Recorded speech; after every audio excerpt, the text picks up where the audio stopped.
Hello guys, good morning. Ito pala yung ginawa natin kahapon guys, no? Nagporma tayo.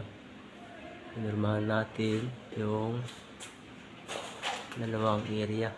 Yan. Kasi yan ang natira guys nung nagbuhos tayo eh. Natirahan may ano siya, may butas. Yan o yan. Yan. Yan, may pinulik na yan. Ayan o. Masyado kasi pangit yung ano ko eh.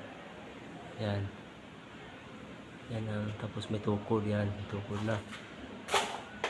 Ayan o. Sila lang natin ginawa kapo ng umaga at saka overtime, no? Tayo tayo para forma at saka